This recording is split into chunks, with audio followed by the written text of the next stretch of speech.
देशभरातून 22 लाख विद्यार्थ्यांनी डॉक्टर व्हायचं स्वप्न नजरेपुढे ठेवून नीट एक्झाम दिली होती. पण त्या परीक्षेच्या तब्बल 42 तास अगोदर नीटचा पेपर फुटला आणि उत्तर पत्रिका बाहेर पडली. ती व्हॉट्सअपवर, टेलिग्रामवर 5 राज्यांमध्ये व्हायरल झाली आणि जेव्हा सरकारला हे कळालं तेव्हा सरकारनं नीट यूजीसी 2026 रद्द करण्याचा निर्णय घेतला. पण हे कसं घडलं? या सगळ्यांची सुरुवात कुठून झाली आणि कोण आहे या घोटाळ्यामागचा सूत्रधार? सविस्तर पाहू या व्हिडिओच्या माध्यमातून. नमस्कार, मी पंकज आणि तुम्ही पाहताय कसं काय. 3 मे 2026 रोजी रविवारी सकाळी देशभरातून 551 शहरांमध्ये 5400 पेक्षा जास्त परीक्षा केंद्रावर 22 लाखाहून अधिक विद्यार्थ्यांनी नीट परीक्षेसाठी बसले होते. महाराष्ट्रातून जवळपास 2.5 लाख विद्यार्थी त्यात सहभागी झाले होते. नीट म्हणजे देशातील सर्वात कठीण मानल्या जाणाऱ्या परीक्षांपैकी एक.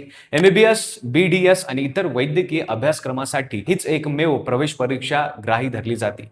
वर्षानुवर्ष अभ्यास, कोचिंग, घरच्यांचा सपोर्ट या सगळ्यानंतर विद्यार्थी त्या परीक्षेला बसतात.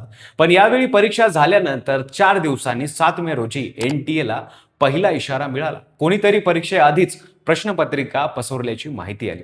तपास सुरू झाला. धागेदोरे नाशिक पासून सुरू झाले. तपासाच्या धाग्यानुसार लीक झालेल्या प्रश्नपत्रिकेची पहिली फिजिकल कॉपी नाशिकमध्ये तयार झाली. नाशिकमध्ये या घोटाळ्याचे मेंबर एकत्र आले, प्लॅन केला आणि एक प्रत हरियाणाला पाठवण्यात आली. हरियाणामध्ये पोहोचल्यावर काय झालं? तिथे त्या एका पत्रीचे तब्बल 5 वेगळे सेट तयार करण्यात आले. प्रत्येक सेटमध्ये 10-10 कॉप्या म्हणजे एका हरियाणातून 50 कॉपी पसरल्या. त्यानंतर ही paper leak material Rajasthan, Telangana, Andhra Pradesh, Jammu Kashmir आणि इतर राज्यांमध्ये पोहोचले. आता ही प्रश्नपत्रिका फक्त कागदावर नव्हती तर तिची डिजिटल कॉपी तयार झाली होती. WhatsApp group, Telegram channels, private mafia नावाचे गुप्त ग्रुप या सगळ्यातून प्रश्नपत्रिका वेगाने पसरली. आणि हे सगळं घडलं परीक्षेच्या 42 तास आधी म्हणजे 1 मे रोजीच. विद्यार्थ्यांच्या मोबाईलवर प्रश्न आलेले होते. राजस्थानच्या SOG ने नंतर एक हस्तलिखित गेस्ट पेपर ताब्यात घेतला. त्यात तब्बल 410 प्रश्न होते. त्यातील जवळपास 120 प्रश्न प्रत्यक्ष नीट पेपरशी जुळले होते. बायोलॉजीचे 90 प्रश्न, केमिस्ट्रीचे 30 प्रश्न, 720 पैकी तब्बल 600 गुणांचे प्रश्न त्या लीक मटेरियल मध्ये होते. एवढंच नाही, ज्या क्रमाने उत्तर पर्याय होते ते सुद्धा तंतोतंत जुळत होते. या पेपरची किंमत किती होती? 2 दिवस आधी 5 लाख रुपये आणि परीक्षेच्या आदल्या रात्री फक्त 30,000 रुपये. त्या प्रश्नपत्रिकेचा बाजार मांडला होता आणि स्वप्नांची खरेदी विक्री केली होती.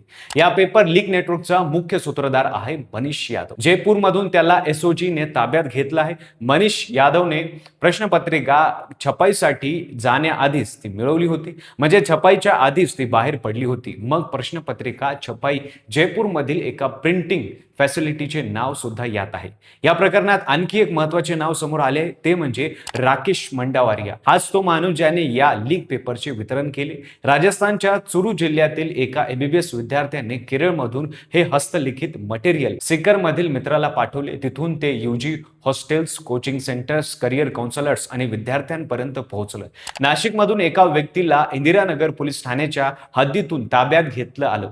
आतापर्यंत 5 राज्यांमध्ये किमान 9 अटक झाले आहेत. एकूण 45 जणांना ताब्यात घेतलं आलं आहे.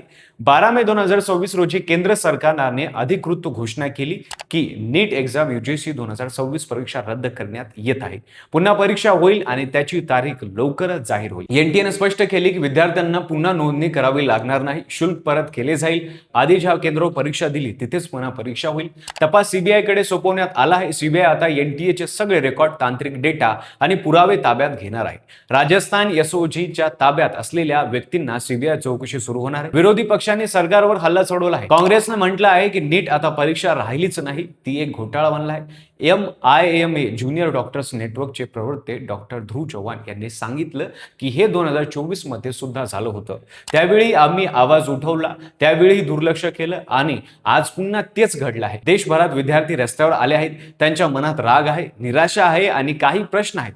प्रत्येक विद्यार्थ्याने वर्षभर घाम गाळला, घरचे लोक त्यांच्यासाठी झटले आणि त्या एका दिवसासाठी सगळं पणाला लागलं.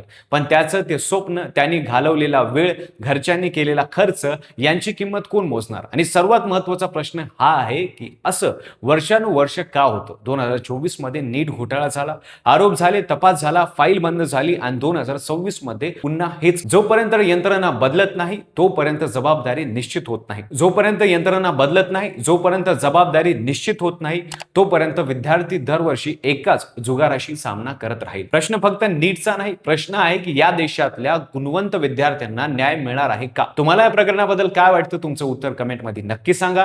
व्हिडिओ आवडला असेल तर लाईक करा, चॅनलवर नवीन असाल तर चॅनलला सबस्क्राईब करायला विसरू नका आणि पाहत राहा फक्त कसं काय.